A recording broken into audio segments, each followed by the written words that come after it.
All right, good evening, everyone. I'm going to call this meeting to order at 6:31 of the Cobb Area Council meeting.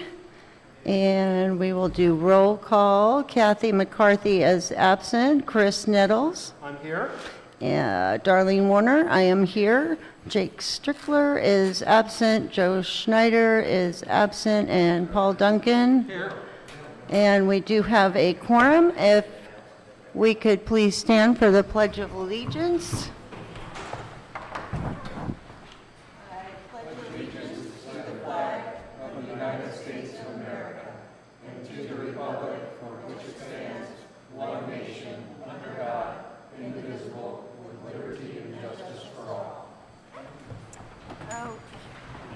And now we need to approve our agenda.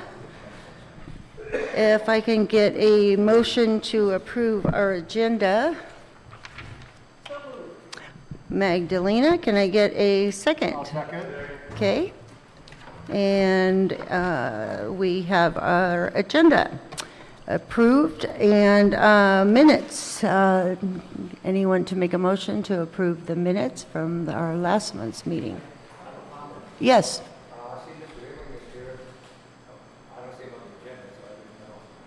Yeah, we know about that. That's, but. So Tom, we're going to talk about that during the supervisor's report since it came up after the posting of the agendas. Yeah, so I invited Lars to come. So we'll cover that during my update. Yeah, thank you.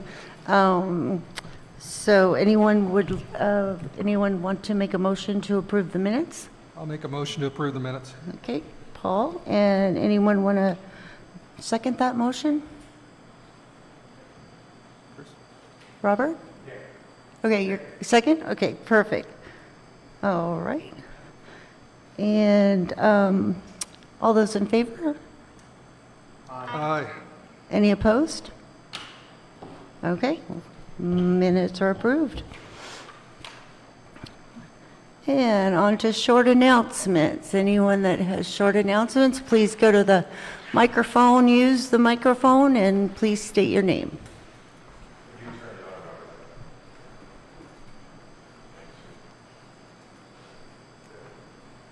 Oh, hello. Hi, my name is Robert Sark. I'm the president of the Mountain Lions Club. Just reminding you that we have bingo every Saturday night. Our last Saturday, we had the largest attendance non-holiday that we've ever had, over 100 people. Oh, fantastic. It was a great time. It was great fun. It's great. There's nothing but honest to goodness pleasure. There's no politics, there's no religion. All there is good people together having fun. So bingo, thank you. Thank you, Robert. Just want to let folks know that next weekend, I'm Elliot Hurwitz, I live over at Siegel Springs. And next weekend, if you haven't been before, is the Thule Boat Festival. It's really an amazing little, they start on Thursday, they gather the Thules at the state park, they build them on Friday, and they race them on Saturday. So it's out by Mission Rancheria Road. It's a load of fun, just highly recommended. Thank you, Elliot.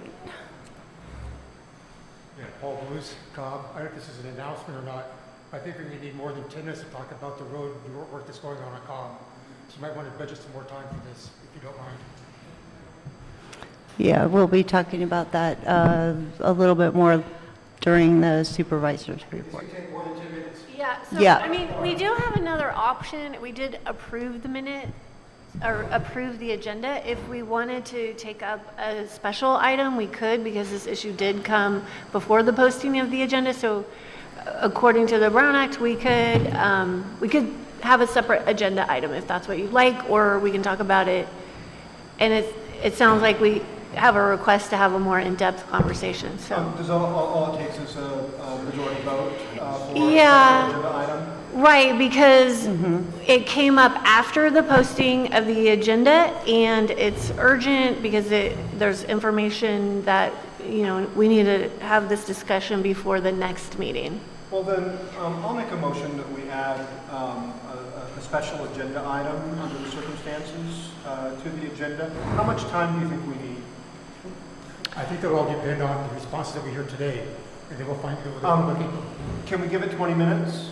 Oh, geez, way more than that. You think way more than that? 20 minutes. Maybe, can we just leave it open? Because we don't have, I don't think you have another presentation.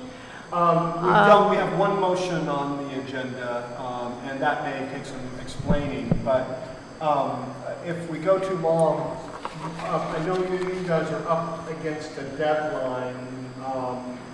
Are you still needing that letter? Okay, then. I think there's time to do both. Yeah, we'll figure out time to do Yep. that, I think. So moved. So you want to take it up after the treasurer's report where you normally have action items? Yeah, I think that's probably fine. Okay, Do we have a second? A second. Paul, okay. What's the motion? The motion is to add a special agenda item about the roads after the treasurer's report. Open time. Okay, second by Paul. We need a vote. Yeah, all in favor?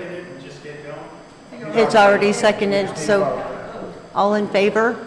Aye. Aye. Any opposed? Okay, motion passes. We are adding that to the agenda. All right, public and board comment on non-agenda items, if we have any. All right, looks like we have none. And now we're on to the supervisor's report. Okay.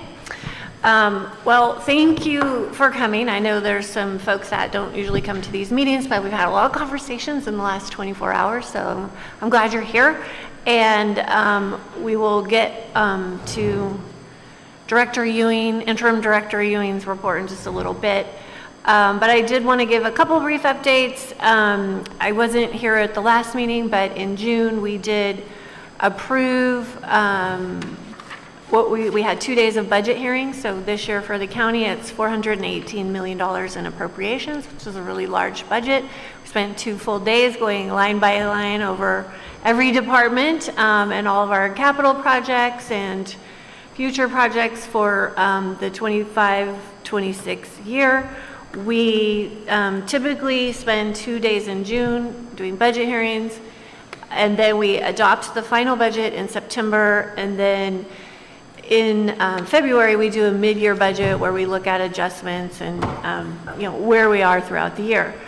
The reason this is really important this year is, the reason why I'm explaining the schedule is because there's been a lot of changes at the federal government, and so a lot of those federal dollars flow typically through the state and into county government for a lot of the programs that we have.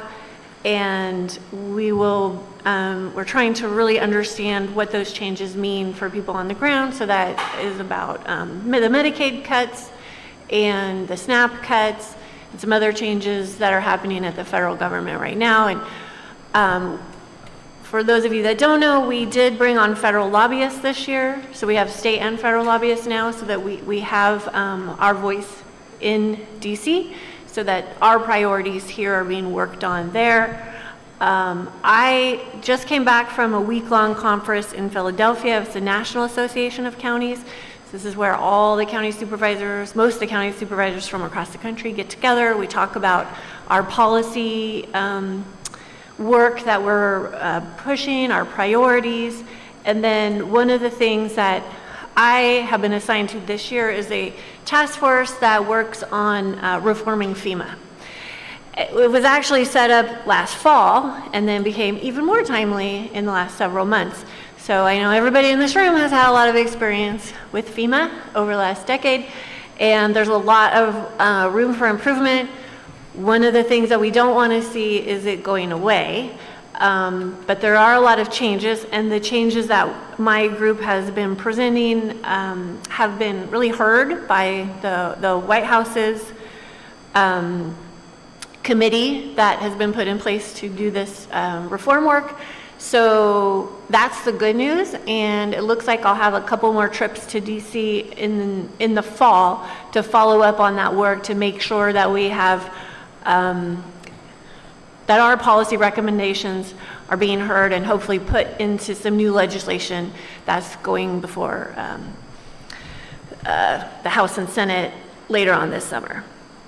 I also work on a lot of federal mitigation work, which is still funded by FEMA, but through some other programs too, to make sure that we can still do the work that we need to do. We've done a lot in the 10 years to kind of adapt to wildfire. So if that federal funding goes away, that's going to impact a lot of the projects that we've been doing to make our community safer. So there's a whole week of advocacy and policy and networking, and I'm back now a little jet lagged, but it's really important work. Lake County has not been at the table in this way prior to just the last couple of years. So it's really exciting for us to have these positions. Supervisor Sabatier and I go together and be able to really have our voice heard. So I think those are my high-level updates, and then we can talk more about the big pressing issue a little bit later, unless anybody has any questions about that. I'm sorry? The roads. Half the people are here, more than half. Okay. Yeah, where did we want to put the roads? Did we agree putting it under the treasury's report? Okay. Oh, right, on to the fire season update. Yep, all engines, stations, and equipment are staffed. We do have resources out of county currently in the Klamath National Forest and up into Oregon. And what I call the doing the right thing at the wrong time.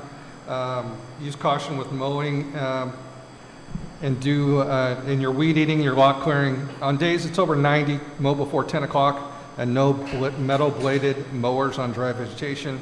40% of our fires last year were due to equipment use. And then just as a note, we will have occasional copter flights for maintenance and training as required for proficiency. But other than that, we're in fire season. So. End of report. Thank you, Paul. There's a question. Yeah. Oh, I'm sorry. It's gonna be fine.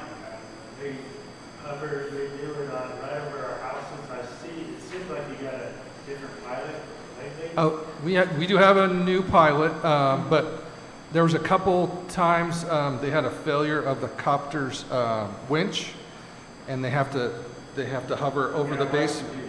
Yeah, they have to hover, and then they have to stay right there with the helicopter with the cable all the way out to get it spooled and loaded. So that's the reason for that. I don't know the date, but I have been in contact with the pilot and the crew, so they're supposed to be not hovering over there. But once they get up in the air and they determine that it's the pilot makes a decision on where they go. So go ahead, Carrie. I was just wondering, why is it, because I'm right with the station too, Okay. there's 6,000 acres out there, and they actually started to build something over there for this hovering. No, that Well, something was going to be before, okay. we know it's all stopped now, and it's just wasting money. It's just concrete work except on the other side of the box now, it's just sitting dormant. Why is it wouldn't you just have, wouldn't they go out there for actual, like you have 6,000 acres, why do we have to hover over the houses to practice picking up people when we go out to the forest? We have all this land to practice to pick up people in real, like with trees and bushes and stuff, instead of having perfect concrete or paved road. Why would they have to do that right there? Well, that's probably chip seal road, but you know what I'm saying? Right Yeah. there. Why wouldn't you use the forest where this could possibly be a situation? Instead of picking people up in the middle of the street, you pick them up in the forest. No, They there's don't. so historically they've done a lot of training over the base, so right over the landing pad on the base. They do training in the geysers. They do training in the backside of the forest. We hear things a whole lot more without a tree cover up here, so sound carries a whole lot more. but they are under direction to utilize those other locations. So, and we have, and yeah, I will call the base when I hear that, and if I'm here and say, yeah, and I will get on the radio and have them locate to a different spot. If the pilot is making a decision on where to train based on wind and weather, I can't second guess that. Go ahead. If we're going to have any more comments from the audience, I really need you to use the microphone so that our online participants can hear us. Thank you.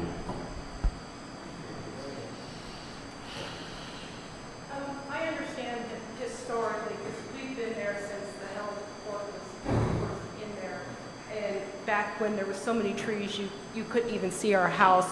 The helicopter was there. But since the fire, there's no buffers from the noise. Has a study ever been done about the decibel level of the helicopters? Because literally my house shakes, my dishes shake, and sometimes when they've done it for I think one time it was like 9 or 10 hours straight, I get migraines, literally migraines from this. And we have called and called and called. And then it was a couple weekends ago, it was on a Sunday. My husband works hard all week, and so do all of my neighbors. And they want to relax, have their barbecue, sit and relax on their porch, and enjoy the forest we live in. Not have the helicopter right behind our house, circling around our house for hours on end. It shows to me, it shows a real lack of respect for the neighborhood and the community. And I have addressed this with the Cal Fire in Sacramento, and it seemed like it stopped for a while, and then it starts up, and it stops, and it starts, but something has to be done, because this is just, it's ridiculous. It's nonstop. We understand the training is important. We do get that. But as the neighborhoods around, and it's not just our neighborhood, I know I've been seeing other people on Facebook. I saw one guy comment, "What is going on? This sounds like Beirut." So those are the kind of comments. It's not just us, few in the neighborhood below there. It's all around where they're circling. So. Well, the helitack base will remain where it's at. I don't have a solution to that. We have procured land, so it is moving to Lower Lake. And how long before that? Well, this is state time, so your guess is as good as mine. They procured the land, so I would imagine anywhere between 3 and 8 years. That's that to me. That's where they're and at. I just as far want as that. all you to consider. It's one thing to expect the rest of us to put up with that noise level. I mean, it is bad. It gives you headaches. It just reverberates in your ears. But would you want them doing that over your house? Your house, your house, your house. I mean, I know some people who can't even take a motorcycle going past their house, let alone a helicopter hovering all day long. So, and has a study ever been done for the noise decibel level being that close to neighborhoods? I mean, I think that's something that needs to be looked into. Thank you. Sure. Any other questions for Paul? All right, moving on to the treasurer's report. I'm going to give a very short report tonight for the Cobb Area Council bank accounts and funds. We are in the middle of bringing in money for the Blackberry Cobbler Festival. So in the past, since I gave my last report, we brought in $11,220 related. I think all of that is Cobbler Festival, vendor funds, and sponsorships. We've spent $3,735 in the last 2 months, so we've had a net add to assets of $7,484. This puts our operating balance in our main bank account, the one that we use to do the general, all the general accounts that we've got, of $33,252. We also have our Economic Development Fund at $48,000, and that brings our net assets right now to $81,335 and a penny. Are there any questions about our finances? Seeing none, All I right. yield. And now for the big item. Okay, I'll introduce. Okay, good. Okay, so as all of you know, the Cobb pavement rehabilitation project is underway, and we did have Glenn March come here several times to talk about the project over the last 6-9 months. Yeah. That's about right. So regulars here will remember him. The Board of Supervisors has released Mr. March, and so he's no longer with the county. And Lars Ewing has a long history in public works, but moved over after the Valley Fire to take the lead of public services. So he is one of the co-interim directors of public works. So he's an engineer, he understands the department, he has a lot of knowledge there. And then our chief admin officer, Susan Parker, is the other co-interim director. And so Trevor Mockel, who's sitting behind Lars, is in the admin office. So I invited them both here to come to talk to you tonight because there are issues with what's going on. And I know I've talked to a lot of you about this in the last 24 hours and immediately got in touch with Lars and the road crew. We were out today, we were driving around, we were looking, we were talking. So I wanted you, it lined up perfectly for this meeting tonight, have the experience, have the opportunity to talk directly with Lars. He's got, a better understanding of what the issues are today.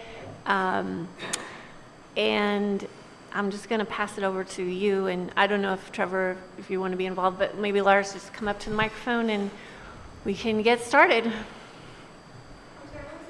And first of all, I really want to thank all of you that reached out too, because I share your concerns. This is a really important project, and it's important that your concerns are heard and that we can move forward. So Lars Ewing, Interim Director of Public Works. Okay, yeah, Lars Ewing, Interim Public Works Director. I've been on the job. I think today is about day 20 something. So I came on as this project was about halfway complete. I've not been in the Public Works Department for about 10 years. So I please understand that I don't have the history on this project.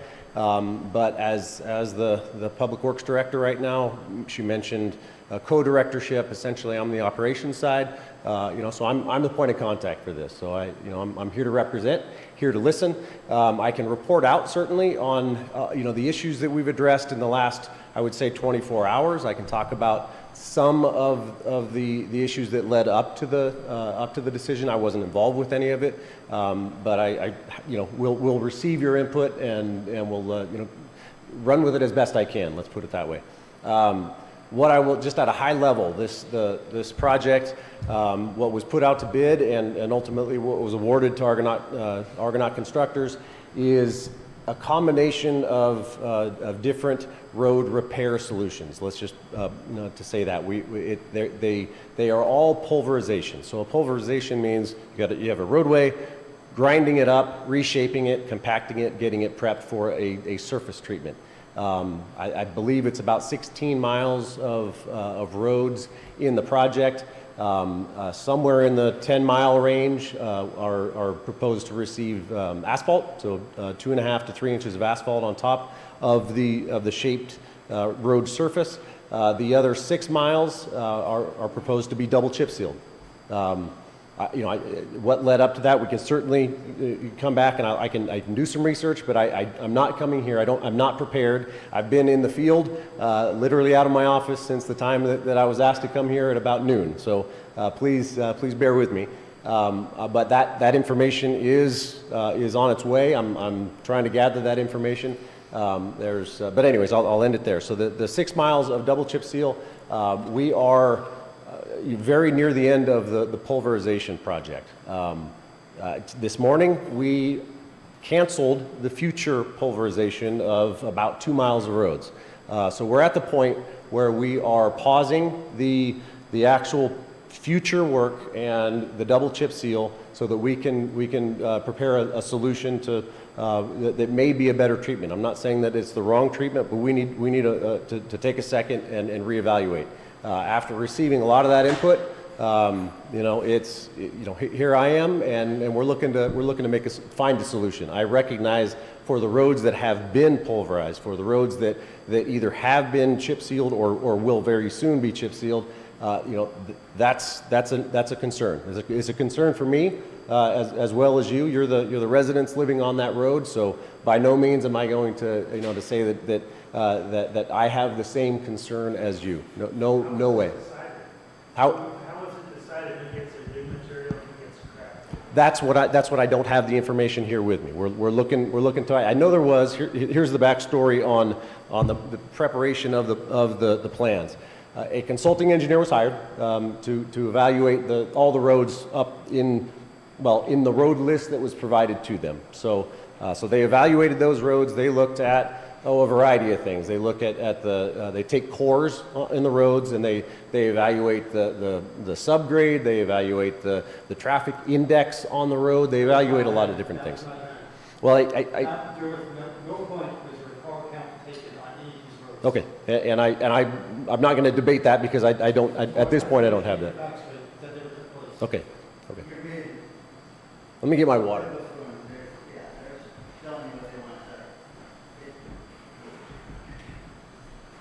Again, if we would hold our comments from the audience until the speaker's done, and then if you would, please use the microphone so that our online participants can hear what's said. Thank you.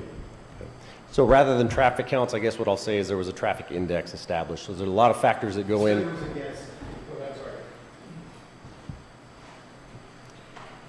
There is a traffic index on each road that factored into the consulting design engineer's recommendations for road repair. I have not seen that design report.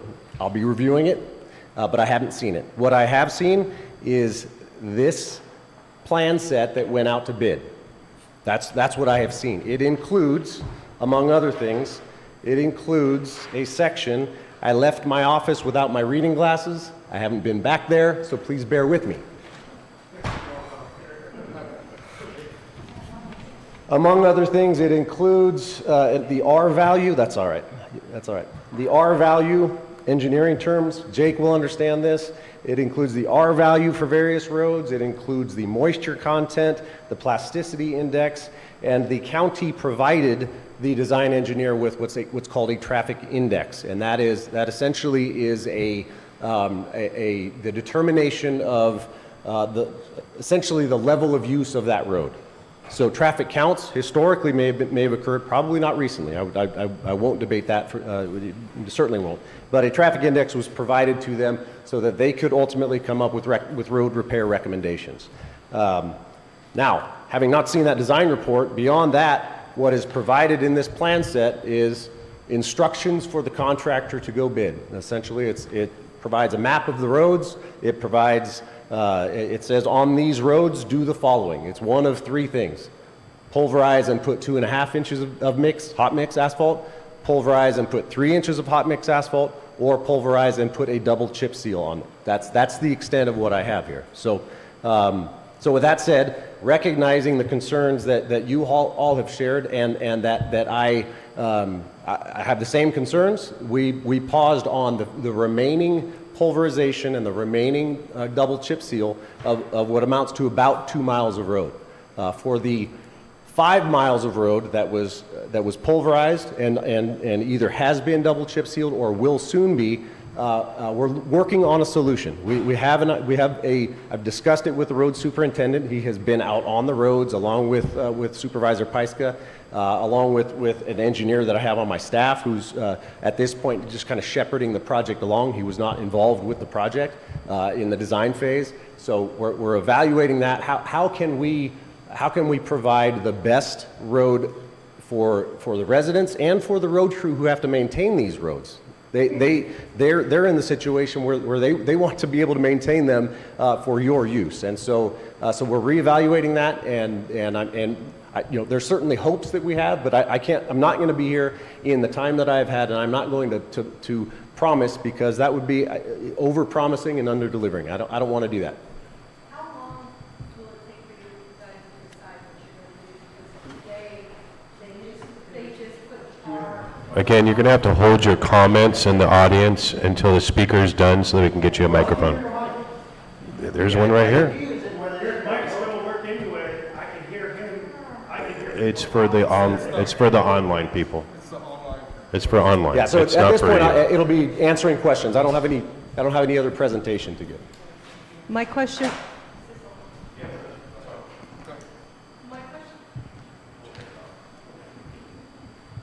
Can you hear me? Oh, there it goes. My question was how long before they make a decision, because today they put the tar on top of the gravel and dirt.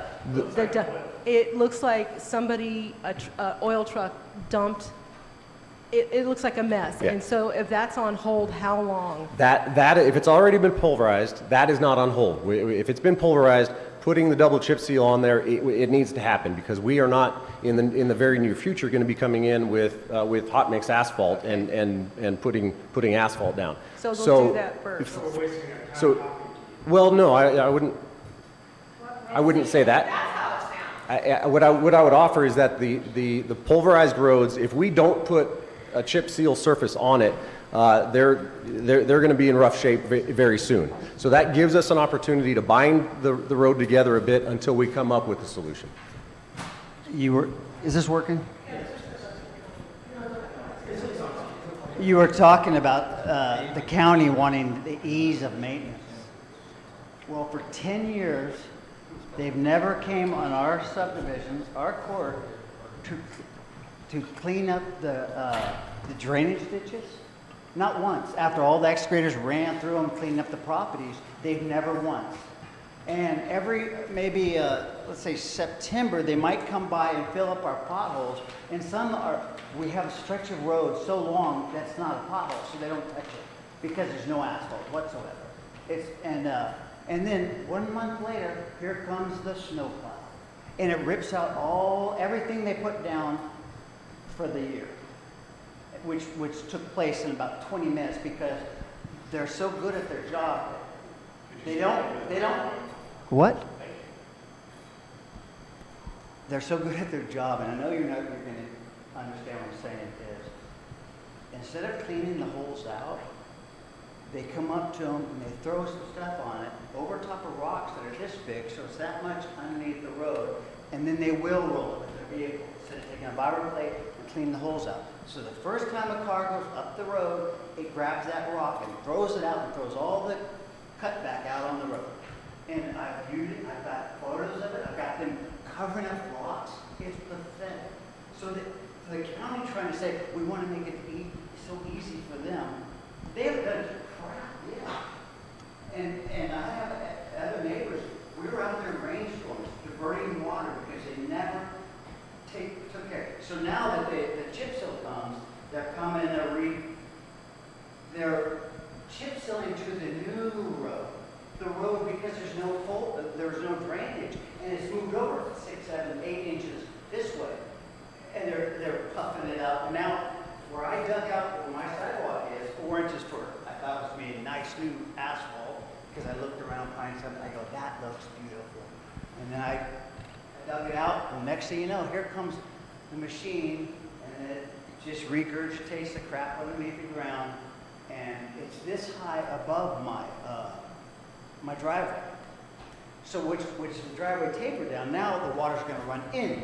And if there's so much left over after they grind up the material, why is there so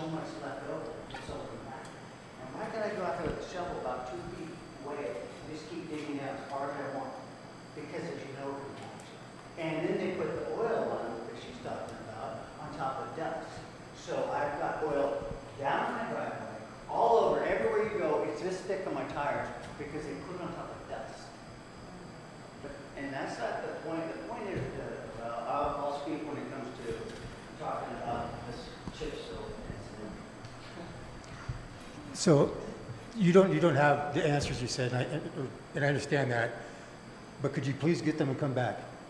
I'd like to know, why was Sulphur Creek paved? It was not affected by the fire one little bit, not once. I got a response that it was because of all the heavy traffic that went over it because of the fire. That's BS. You can't bring a cement truck up Sulphur Creek without spilling half of your contents out the back. They're not going to do that. They're not going to take a lumber truck up Sulphur Creek to get to Adams Springs. That's just a plain BS story. Why was Regina Way done? Why was Into Fox Drive done? Those subdivisions were built in the 90s. That subdivision was built in the 90s. Run Admin was built in 63. Those roads haven't been touched. Whoever made, I'm glad who made these determinations is gone. Hopefully they were fired. And hopefully there's a way to go back and get revenue from them. Okay. According to a quick visit with Timothy Toy today, property value with a dirt road goes down 10% minimum. And then depending on how bad the road is from there, it gets worse. So as a county, are you guys ready to make me whole? I own 7 lots up there. Who's going to give me that 10%? Or is the county ready to lose 10% of tax revenue because of what the actions that just took place? Paul, is the chip seal going to hold up to a fully loaded garbage truck or fire truck that's supposed to hold 70,000 pounds per road standards? Is a chip sealed road down an 18% grade going to handle that? Or the truck going to be able to go up it? I mean, I don't think this was thought. I mean, I guess you sum it up this way, and I'll give the mic to somebody else. But we say that, oh, this is state time. I mean, this can take years. So I know that this project took years to do it, but it wasn't like there was 9 months of nonstop work on this. It was an hour conversation here, a conversation there, and it kind of shows in the result in the work that's being done. And the work's not going to hold up. If you want, I can show you the Department of Transportation, DOT, says that chip seal roads require way more maintenance, and it requires it to probably replacing every 3 years. So how is chip sealing, per your mission statement, well, hang on a second here.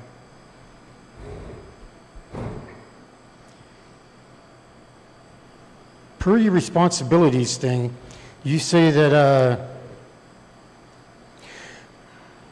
that your mission says that the protection of the public's investment in the road system is one of your responsibilities. How is that happening right now? How are you protecting my investment when I had a better road prior to what's happening right now? This is an abortion, in my opinion.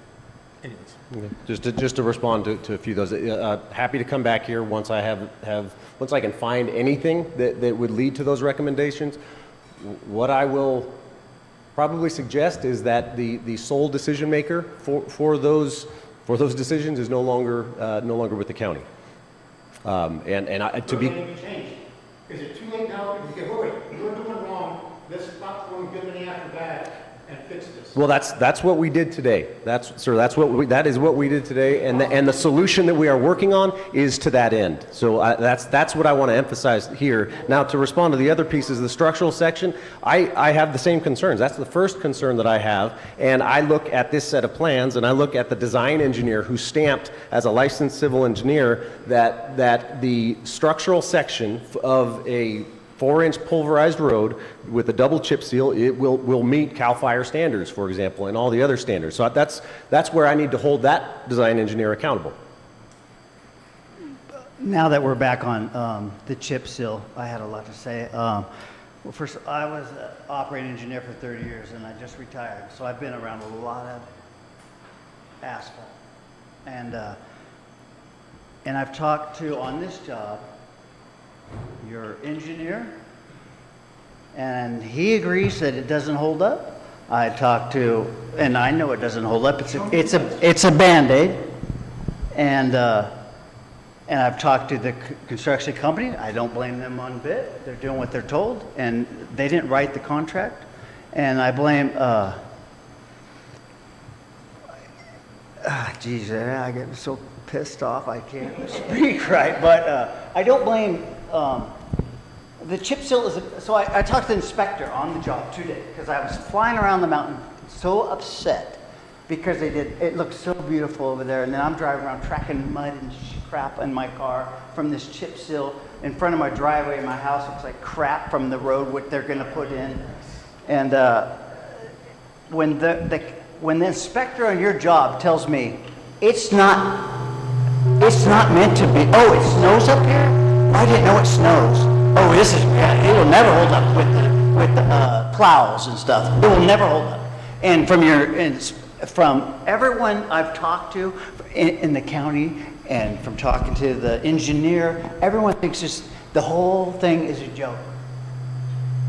From your own people saying it's a Band-Aid, it will never last, from the construction company to the inspectors on the job, and you can buy them all here because they all talk to me, and I have their writing on emails, and just let all of you know, it's been told by them it's a joke, but it's us who get to have it. But when Pine Summit looks so beautiful, and Fox Drive, which didn't even have a fire up there, they look great. Every little road that goes off of Pine Summit, it looks wonderful. Some county person probably lives But where we maintain the roads and the county's crap for so long, and we've been waiting around, and so many people have hold on to their property because they're waiting for this before they put it up to sell. And there's been there's nobody who can sell with this roads like they were. And now this is what they've been waiting for. I have a neighbor down the road. He's crushed. He said he thought it was like Christmas. They were finally going to get the roads paved, and then this is what happened. And that's all. I just want to. Well, I'm not mad at the contractor whatsoever. Sure. Because I don't believe it's their fault. Yeah. The county's craft, their fault. Just to respond to that, hopefully I didn't misrepresent anything about a pulverized road that would receive a double chip seal. By no means was I implying that was the right solution or a better solution than hot mix. Quite the opposite. So hopefully I didn't pass that on. Yeah, so it's definitely evident that the information that was given to the engineer to engineer these roads was incorrect. And we understand that the person who approved the engineer drawings is no longer here. So I understand that you were not directly involved and it's not your fault. But one question I have is you say that there's evaluation of the 2 mile road that has not been ground up yet. So you said 5 miles of road that has been ground up that's about to get chip sealed. So, and you said there's not going to be any stopping of that. So that's going to get chip sealed. Right, yes. What's the evaluation? What's the evaluation on your walkthrough today, and how you're going to fix the 5 mile road that is going to be chip sealed? The reason that we're continuing with the chip seal is there's to put asphalt over there. We already got a quote from the contractor to, we know the price per ton. Right. We don't have the funding to put, and that's why likely the double chip seal was chosen in the first place. I expect financial reasons. Right. So with some and not others. So we got some. That I can't answer, but as far as the 5 miles, if we don't put the double chip seal down right now, I understand that you got to do something right now. Yeah. But in my years of experience in construction, project management, it's called permanently temporary. Okay, so you're going to temporarily fix this, and it's going to become permanent, and that's what we have to live with for 10 years. We have been dealing with this for 10 years. Hold on. Like, So and I'm sorry for that. I appreciate that I'm up here to receive that, and I'm here to take it, and I'm going to get as many answers as I can. So in my experience, this is permanently temporary. Okay, so that's what we're going to call it, because we're going to be living with that for 10 years. So my question was, in the evaluation, is that just evaluating the 2 miles that hasn't been ground, or is that No. evaluating the whole 7 miles that is planned for chip seal? All the above. All the above. It's an assessment of what do we do to the two, and we have what do we do is for the 2 miles that we did not double chip seal or that we didn't pulverize, is we prep them and put an overlay. That's what we're hopeful to do, or prep them and double chip seal because there's already the pavement there. The asphalt is there. For the 5 miles that we did, the solution that we're looking to do is how can we, with our road crew, how can we go in at a more cost-effective way, put down some asphalt and get a better structural section, to that road. So more beef to Take it. it back up off the boards if you want to cut by the fire. Go Cobb, Silver Creek, and put it out where it belongs. People are done. And it can be stopped right now because the road, our whole subdivision, our little court, nothing's been, it's just been pulverized and oil. It can be stopped, you can come in there and take out what there isn't paid. It's nothing to do that. I've talked to the contractor about it, it's going to be nothing to do that. And I won't say that we're not going to. Don't go any farther, fix what you've done, and that's it. If we can. Spend more money chipping, you're not going to be able to fix. If we can float that financially, then we will. We have paused them on those roads, and we're getting back. And once I get back to my office and maybe have a chance to look at it, I will. I would like to speak. First of all, that doesn't make any sense. Like, make it make sense. yeah, We're okay. going to spend money on finishing this project that's not the right project. So we're wasting time, money, resources. I want to talk about also the culverts and the drainage. For 10 years, we've been told that they're going to take care of that every single year when they repave the roads. Who do you think is out there digging the shit out of the culverts? Me. And we are paying tax dollars to dig our own fucking bullshit out of the fucking drains. When we do not own the streets, we pay you guys to take care of it, and no one's taking care of it. We have been through enough. We have lost our homes. We had to go through the ashes of our homes. I'm going to have to pause you for a second. We're live streaming on YouTube. We can't. Okay. You're going to get this video banned, okay? And I'm going to I will have. try not to curse. I'm so sorry. We have to think of more people besides ourselves. And so this avenue for people to be able to watch these videos is very important. We respect your voice and we want to be able to hear it, but if they take the video down, nobody I has. understand. Okay, I'm thank being you. censored and I can't use curse words. Okay. I asked the guy out on the street what's going on with the culverts, and he said, I don't know anything about that. That's not going to be taken care of because we're not getting a paved road. We have this chip and seal deal. And the chip, it's like, I already can see what's going to happen when it rains and it snows. Like, it's going to be a nightmare. And we have to deal with it. How is that fair? Why are we dealing with it? What is the solution? How are you fixing it? We're fed up. We are so done. Understood. We literally thought we were going to have a repaved road. We have been waiting 10 years. And then the day they start, we find out that that is not happening at all. How would you react? Probably the same way you are. Yeah. So, when the county takes over a road, you have to get to a certain standard. Why are we making roads not at that standard? If I had an answer to that, I would provide it to you. I think you should go to your boss and ask that question. Why is your boss here? Well, my boss is the Board of Supervisors. Why isn't it here? Well then, board of supervisors, why are we putting in roads that don't meet the standards? Okay, so I think we've heard from just about everyone. Tom, did you want to make a comment? Tom, did you want to make a comment? Okay, let's hear from Tom. I'm Tom Slate. I live on Lassen Drive, and there's one area at the other end of the street from me, finally, just now, but it hadn't been cleaned in since Bill Merriman was in office over 25 years ago. So it's not usually, I don't get expressed a lot of emotion. So I'm so glad you people are here to do it for me, because people get to a certain point and they start getting angry. You know, how many times do we hear essentially blah, blah, blah. And the little bit that I know of you, I think he's a good man, probably going to do the best he can but with this situation. But I took some pictures of the chip seal in front of my house, and I brought some of them, a couple of them to pass around, but it's so thin And my street is, the top of Lassen Drive is still solid. I've been there 40 years, it's still solid and usable, but they ground it all up and they put this really thin layer of chip seal. Same thing, when the snowplow comes by, they're just gonna rip it all up and dig down into the dirt too. My guess is it is.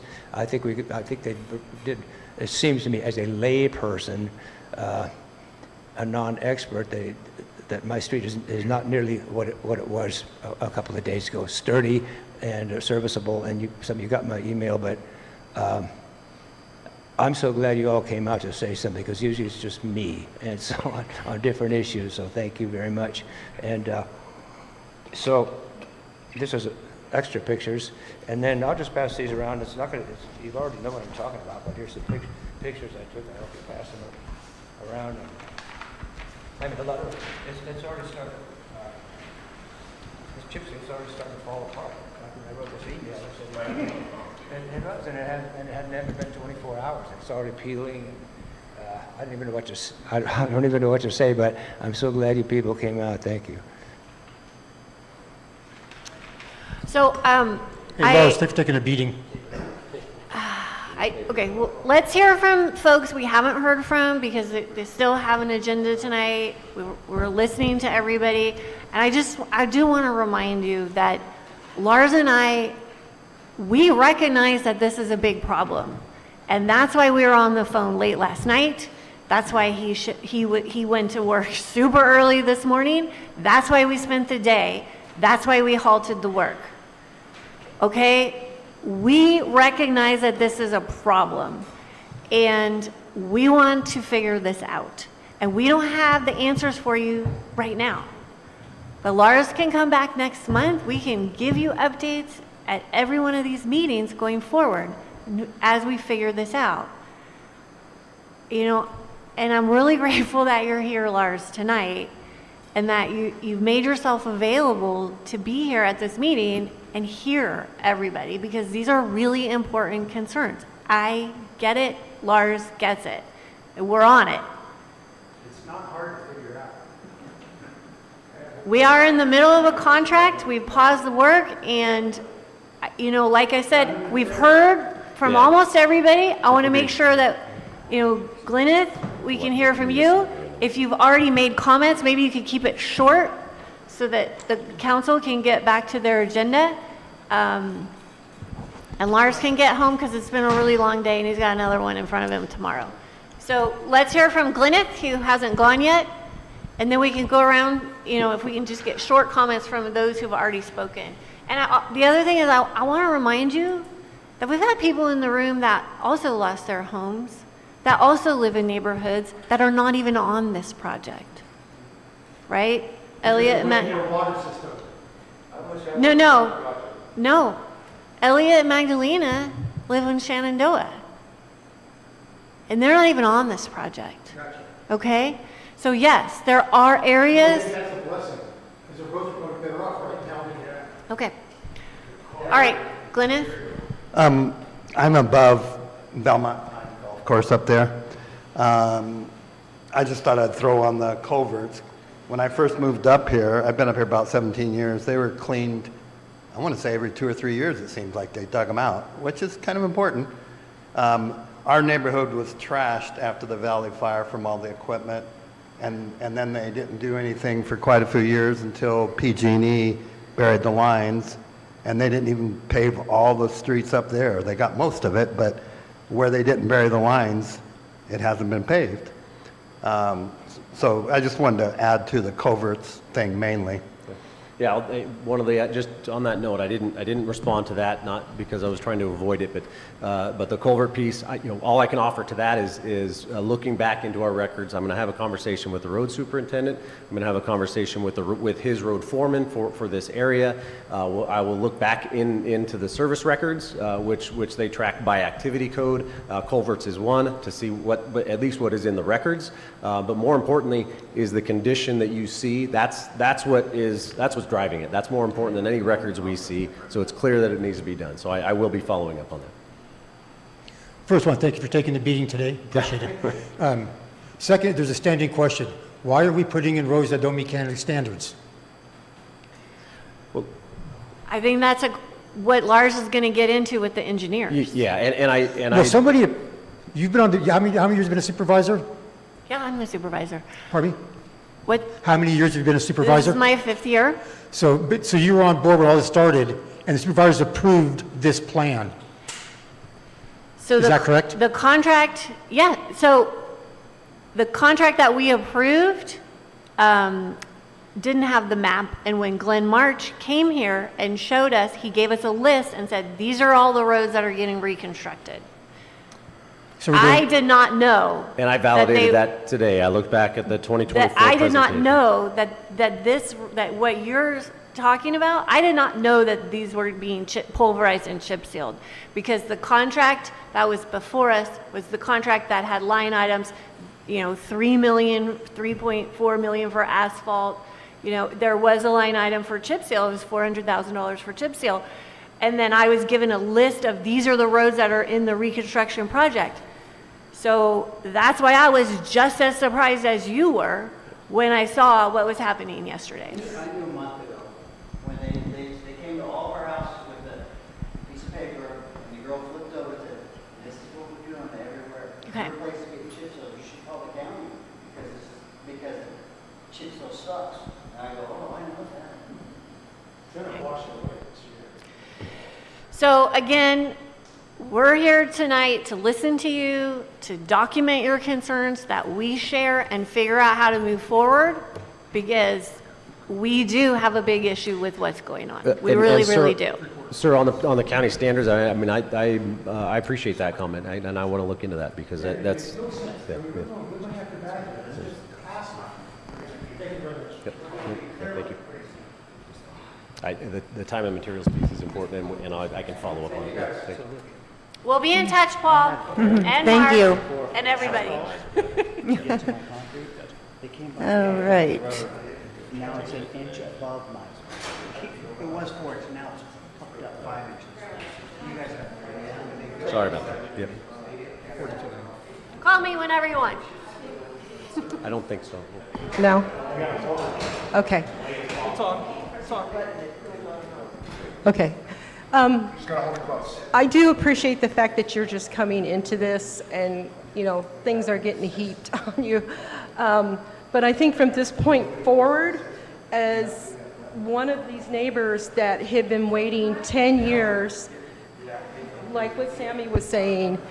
Sir, in the back, could you hold off on talking? Yeah, we got A somebody lot of talking. us have really felt like we've been screwed over by the county for 10 years from, I would say it started with the permitting, the trees that we ended up having to take care of ourselves that the county ended up not doing. It's been one thing after another, and for 10 years things have been promised, nothing ever gets followed through, and you hear this phrase, Cobb strong, and that's easy for other people to say if they're not the ones who lost their homes and have been dealing with this. We just feel like you're just being victimized all over again. From here on, I think you guys have to do better. I mean, this plan that you have, we've never heard about this. I mean, yeah, when they came up with this, great idea, but it seems like if it was going to be done in this community, something more should have been done to talk to the community about it. This here, yeah. Yeah, well, I mean, I don't really know about this here. It's posted. We'll start coming all the time. Yeah, I don't have a computer, I don't have Facebook, so, I don't get a lot of information. So there are people like me out there that don't. So, even like going door to door and saying, hey, there's going to be a meeting, or having text message sent out to the community or anything that would let us know that, because I think everybody had seen that list with the streets, and they had put on there, well, these streets are getting the good job and these streets are not. I think you would have had this uproar before they had even started. Let me also invite you, if you're not able to make these meetings, as this gentleman over here was kind enough to remind us, we're being live streamed. It's on YouTube, I mean, we do make an effort to get as much information out as we can. The agendas are posted at the post office. We know everybody here has a post office. I don't go to the post office, so. Well, do you have a post office box? Yeah, he usually does. So We that's don't- my point. Yeah. You know what? I mean, we're all volunteers, and we're all giving our time because we care deeply about this community. I live on a street also that is having the street work done. So, I mean, I 100% hear you, and I want you to hear my absolute empathy for what you're feeling here. Yeah. You know, there's going to continue to be opportunities for us to socialize this as a community and figure out a fix. This has to be a we-us conversation, not a me, I, or you conversation, right? And I think we can get there. That's my commitment. And like I said, I'm a volunteer. I don't get paid to sit up, get paid to be, sitting here. But No, I have nothing, I wasn't complaining about you guys. I was just saying that I think there needs to be, in the future, a better job at communicating with the community at large. There are some people that are totally tuned in to Facebook and YouTube and the bulletin boards, but there's a lot of us that are older that just aren't, we don't have kids in school, that I don't hear about any of this stuff, Well, 100%. And I think that's also an issue, is figuring out how we make sure that people that don't have those avenues available to them hear us. But, I don't mean to make light of what you said, but I'm not going to walk around to each of my neighbors and knock on their door about this meeting. But Chris, but I'm just going to kind of go back to what this Cobb Area Council is. And after the Valley Fire, we had no way of coming together. There was no Cobb Area Council, and this is formed a municipal advisory council under the Board of Supervisors. So all of the people that serve on this council are appointed by the Board of Supervisors. I originally was part of the group, and Elliot was the chair back then. It was in 2016 because we needed to have a forum to come together. And so this meeting is the third Thursday of every month at 6:30. And at every single meeting, I give a supervisor's update and I take questions. And whenever we have projects coming, like the road projects, we've had multiple meetings about this. Did we get the correct information? No, probably not. Absolutely not, because we would have known more. So yeah, I guess it's imperfect, but every meeting over the last few years is recorded. It's on PEG TV. It's on PEG TV's YouTube channel. So, and that is paid for by the Board of Supervisors. And we bring department heads. We do a lot of information sharing here. This project is on the homepage of the county. There's a description of it. We really have tried. It's hard to engage in a rural community, so we're always looking at ways to improve. So if you've got some ideas, that'd be great. But I really encourage you to get on the email list. If you get on the email list, then you're going to know. If you put your email on the sign-in sheet, you're going to get the agenda every single month. And I will always be here. And most of the time I'll be here. And you can always call me. Now I've got your phone number and your name saved in my contacts, so that I can keep texting you when things come up. Because look, this is a problem, and we have to work on this together. And honestly, had you all not contacted me the way that you did yesterday, Lars wouldn't be here tonight. We wouldn't have stopped work today. So things are happening, but we don't have all the answers yet. But we're committed to figuring this out, because we know that this is not the long-term solution. This is not going to last. Does the chip still have to happen? Does this project that started this week have to be finished? Yeah, otherwise you're going to have a muddy mess this winter. You're going to have at least the gravel layers on there, and we are trying to figure this out. And so next month we will have more to share with you. And probably the month after that, more to share with you. That's what I'm committing to you. I can't commit to you, I can't promise you a result today, because that's just going to take some time for us to figure out. So we do need your patience, but I can't tell you how much I appreciate you engaging right away, so that we could do this, and this meeting was already scheduled. This is exactly why we created this council. 100%. Exactly, 10 years we've been doing this. 10 years, well, 9 Well, years. Yeah. No, Lars, thank you for coming.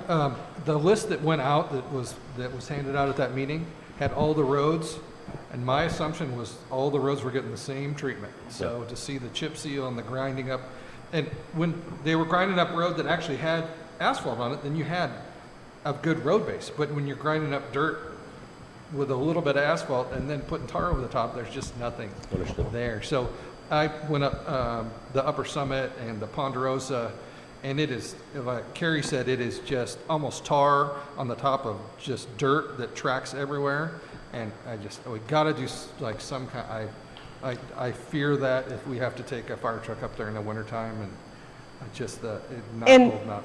what you were saying is, and that's what I think hurts the neighbors the most, is that we're in an area, there are several areas that were just decimated, not one single house left, and we're last on the list. And neighborhoods that were not affected, that had what we considered great roads, the money was used there first and tore those streets up first. And I know this is nothing you can change now. I do, but I kind of feel like I need to put this out there, that why was so much money spent in areas pulling up perfectly good roads and giving them better roads, and then putting the neighborhoods, our 3/4 of our street in areas was missing down to dirt.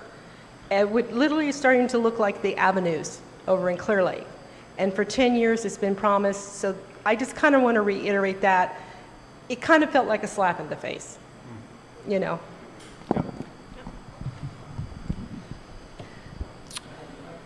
Okay. Could I say something? I hate to do this, but Of course you can say something. for the record, my name is Robert Stark. I ran the Cobb Area County Water District for 35 years. I worked in the trades before that. I came here in 1974. The roads in this town have stunk from the get-go. To think that that it's on you is wrong. It's wrong everywhere. The subdividers were allowed to put chip and seal roads from the beginning. There was no pavement.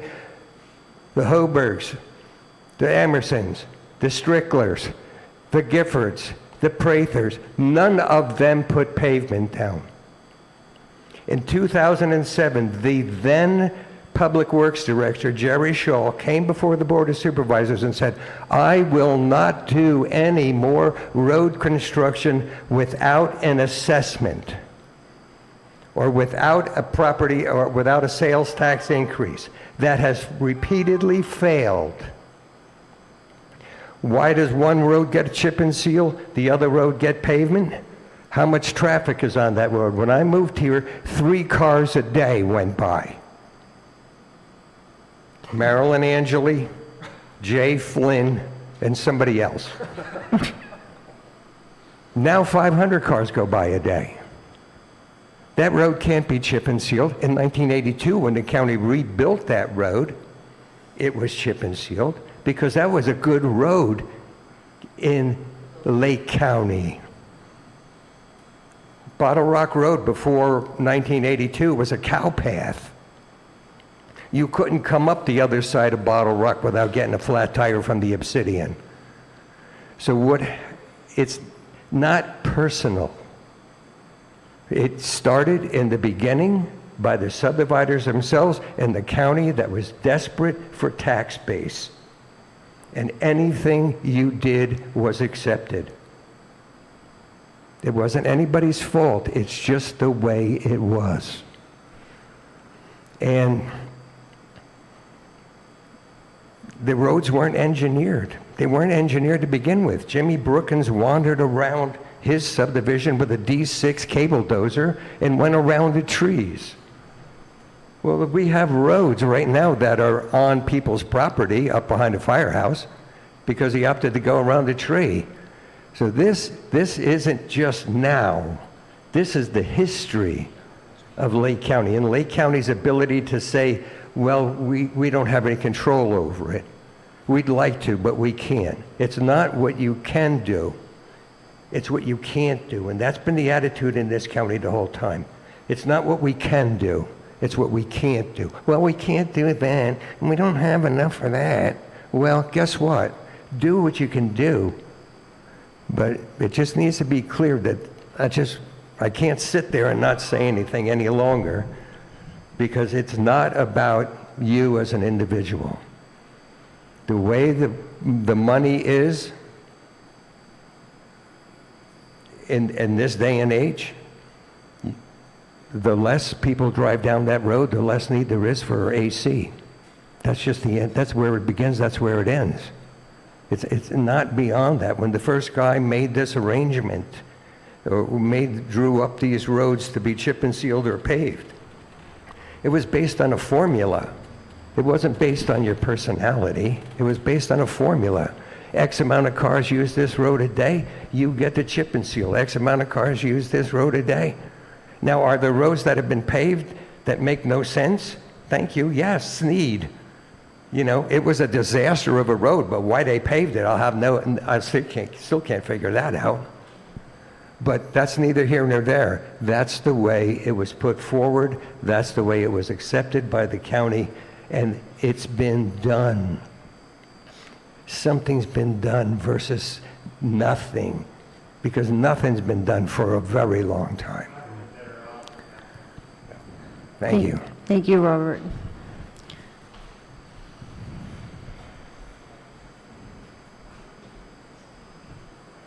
Tom State again. I don't know that all that history has much to do with the ongoing chip sealing. I wish they hadn't done it in front of my house. So some people aren't getting it. Maybe you're better off, so thank you.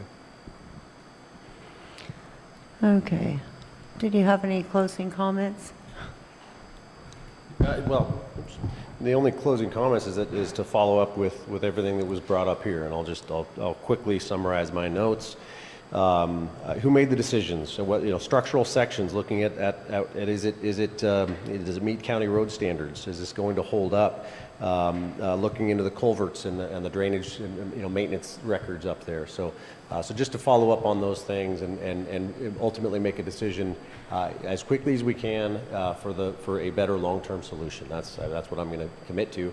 And I guess what I'll do is apologize on behalf of the county that I don't have better answers. But in the time that I've had here, I think what I would offer is that's a challenge for me to have all the answers. But I'll do my best to get them and make decisions in concert with the Board of Supervisors that are in everyone's best interest. So that's all I've got. Are we going to invite Lars back for next month, or Lars, can we invite you back next month to have an update? You can always invite. I guess the question is the acceptance. But yes, of course, I'll make it. Yeah. We'll invite. Will you come? Yes, yeah, of course. Thank you, Lars. Thank you. I know you had other plans this evening that you put aside to come and be here, so I'm really grateful that you were here, and I hope everyone else is grateful too that we had this opportunity to have this conversation. Yeah. All right, thank you. Thank you very much. All right. Now, let's see. Update regarding the website maintenance issues for Cobb Area Council. I suppose And- for the website maintenance issues? Yes, for our website and Explore Cobb. I did a little update last month. Yeah, it looks like you gave the update last month. and Yeah. I have no... There's nothing new. I mean, the website contract that we contracted out was for maintenance. And CobbAreaCouncil.com is up and running. .org. .org. Oh, .org, thank you. Is up Yes. and running, and you're able to post things there. So there may be some content creation that we have to do, but that's not the contractor's role to do content creation. Beyond that, we're working on explorecobbca.com. Yes. Yeah. It is still up, and Jackie's working on some of the issues associated with that website now. One of the things that we're going to have to do relatively soon, and to your point about the Economic Development Committee, one of the things it needs to do fairly early in its reincarnation, when that happens, is to get a review of all that content, because that's really who's supposed to be responsible for that website. So that's what I have. I mean, it sort of continues, and we have a lot of content creation to do.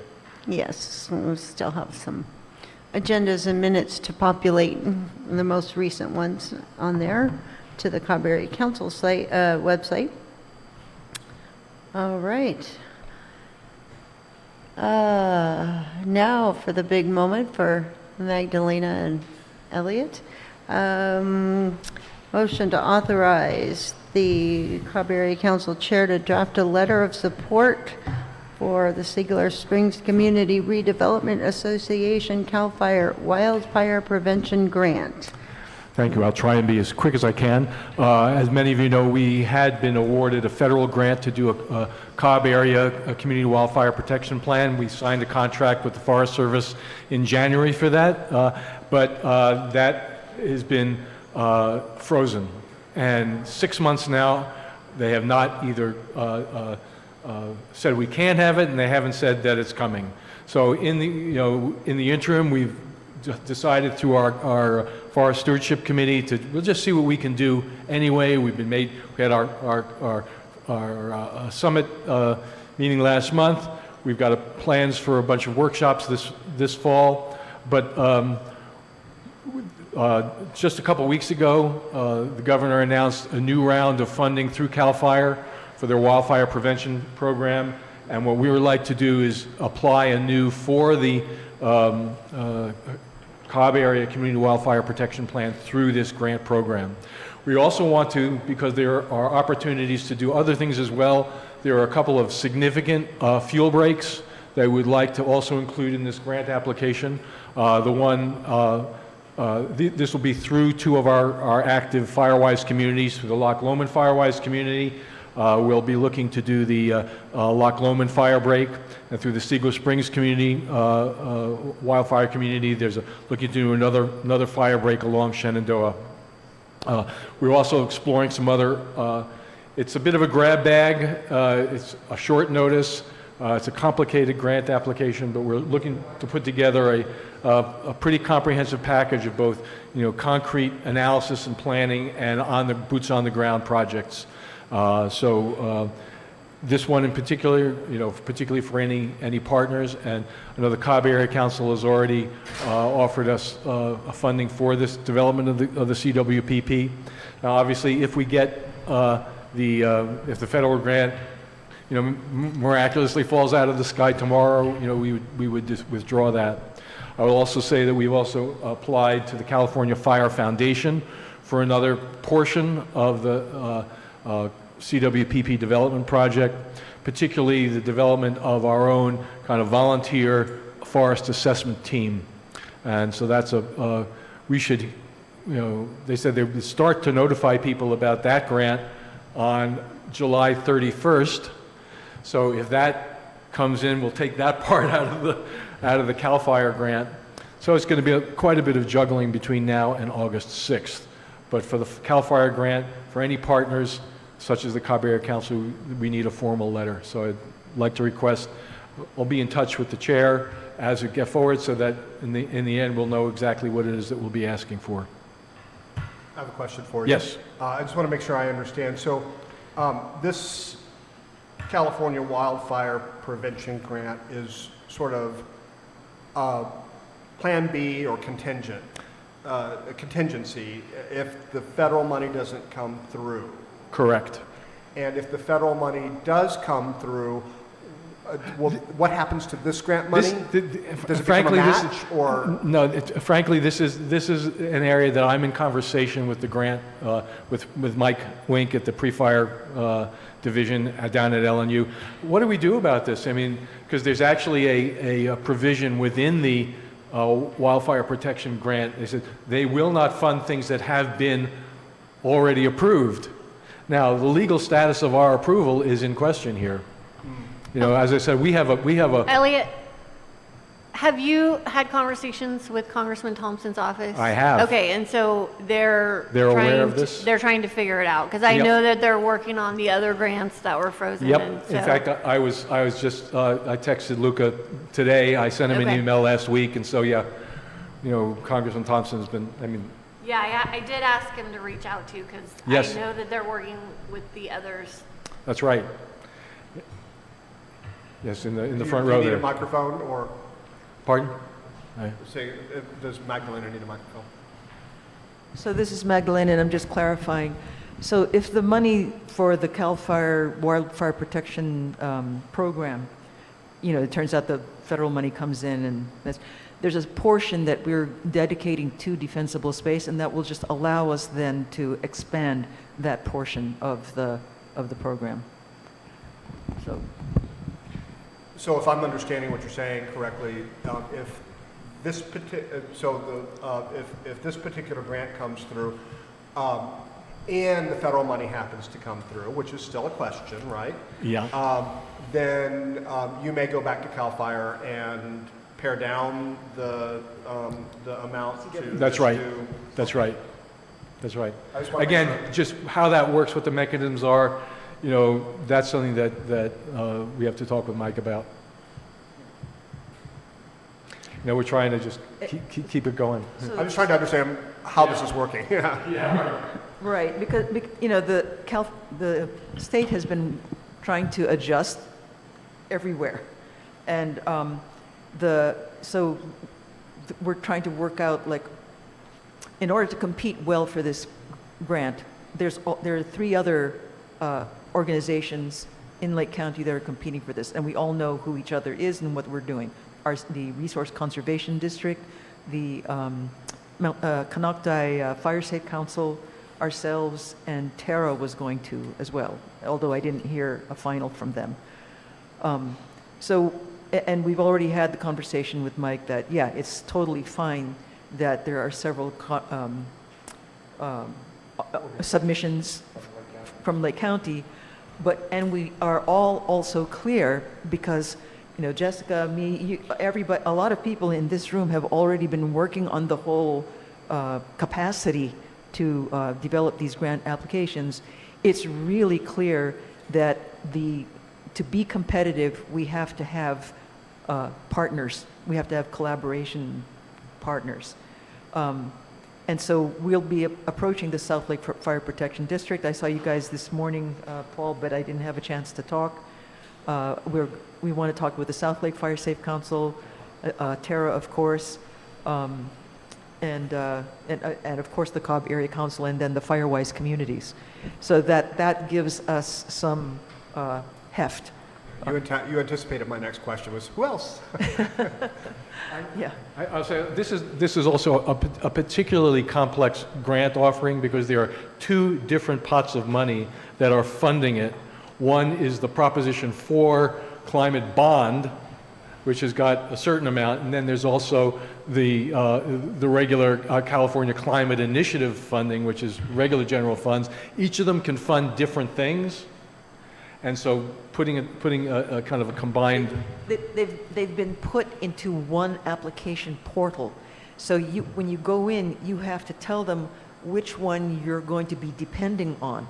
And that's before you see the rest of the application. There's 4 different things that can be included in this grant program. Fuels management, planning, Yeah. and education. Yeah. So you'll have some of this probably clear by the time. Yes. Kathy. By August 5th, yes. Okay, because I mean, I think some of that, I mean, the letter can't contradict what you're doing. That's right. That's Right. We That's want to why- write it. That's why we're asking basically for your you to authorize the chair to draft a letter with us. Okay, it's gonna come in Because the with a key letter. thing here, excuse me, the key, before we get to that part, the key thing here is the deadline for submission is August 6th At 3 o'clock. at 3 o'clock. So that's why we wanted to step in front of you this month. That's just the deadline we were given. That was not, that we learned about this grant, I think it was the end of, It was June 25th. Ju- It- yeah. It hit the streets on June 25th. so that's the time we're given. Okay. So we would just need a motion then to authorize the chair to draft a letter of support. Is that correct? Are you making the motion?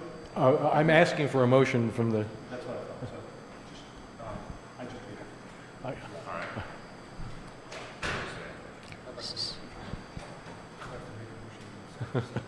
Okay, I'd so, like to make a motion to authorize Cobb Area Council Chair to draft a letter of support for SSCRA CAL FIRE Wildfire Prevention Grant before the August 6th deadline.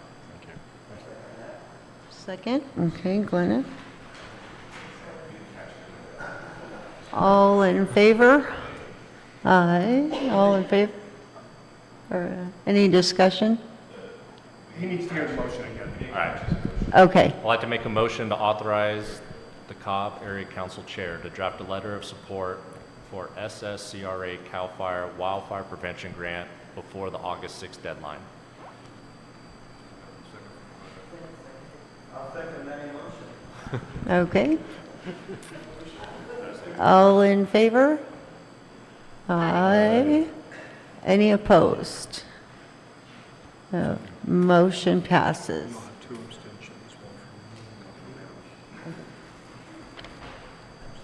All right, moving on to committee reports. Firewise Communities. Magdalena. So I'm reporting now on Firewise Communities. We have been in touch with Loch Lomond Firewise Community and Siegler Springs. I head up the Siegler Springs one. So we'll be working to pull everybody together and develop all the different. We want to have shovel-ready projects, as many as we can get on that list. And the other thing I'll add is that as part of the work that we're doing, not for the grant, but the part of the work that we're doing is to work on a commemoration of the Valley Fire. This is 10 years on coming September 12th. We're working on a plaque to recognize the people who were lost during that time. It's never been put forward before. And I want to talk with you guys, Robert, about a portion, one of the events happening here. Can't say very much more than that but that. So that plaque, and then I had, and then I'll be working on an article for the FACNet, the Fire Adapted Communities Learning Network. I spoke with the editor today. They would like to hear more about the impacts that survivors are may still be experiencing, as well as the accomplishments in resilience that they might feel. So if you know of anyone who would be willing to be interviewed, please contact me at magdalenavh@sscra.org. Thank you, Magdalena. And do we have Mel on Zoom? Yeah, he probably gave up, and he's not feeling well. He has a bit of COVID. Is he what? No, Jennifer. No, he would be Serious Pipes. Okay. Yeah. The only thing I can think of is to report that Cobb AlertNet has had about the same number of check-ins. The Hill repeater is now on channel 29. I know, another channel change. And to use the Hill repeater for more chit-chat stuff. Trying to think of anything else new. Of course, it's kind of, now that we're way into summer, winter's over, radio's on is kind of getting a little old, but you'll be fine if you keep it on 9 for the alerts. Yeah, I don't have much more to report on that, and how do people get radios if they need them? I don't know. Okay. I mean, do they email the? Yeah, cobbalertnet@gmail.com. Okay. Yeah. It's all the same stuff. You know, if anybody new online is interested, you can check out the website cobbalert.net, and then to email us, it's cobbalertnet@gmail.com. I'm tired. Yeah, so that is it for the communications report. Forest health report. Okay, again, I'll go quickly. We are having our monthly meeting of the Forest Steward Committee this Friday. That's tomorrow. Not our usual last Friday, but we'll be meeting at the Loch Lomond Fire Station, where we'll go over this, the follow-on to the Cobb Forest Summit, planning for the workshops later in the year, as well as some of these grant details. So if you're interested in getting a little more into the weeds on this stuff, come tomorrow, 4 o'clock at the Loch Lomond Fire Station. Thanks. Thank you, Elliot. Economic Development Committee. The one update that I have is that we are looking for a chair for this committee. We have been putting out the feelers. We haven't got any bites yet. And I think the report last month was the same. And appreciate your sense that we need to reconstitute this. Completely agree. We need a leader. All right, Blackberry Cobbler Fest. We are in the final weeks. We are meeting every week at this point and finalizing vendor spots, and we'll sort of see how things fall out. I do have to acknowledge that there was a little bit of traffic on Facebook today about happenings over at the golf course. I don't think we fully understand what's happening yet, but we're reaching out to Bo Belmont and company to make sure that we are in good shape to use the course. We don't need any inside. Well, we need the inside for you, the Lions, but I think that's also, it's not like we need the restaurant open is more my point. So we're in the last few weeks, and expecting everything to happen on August 23rd. 23rd. Thank you. All right.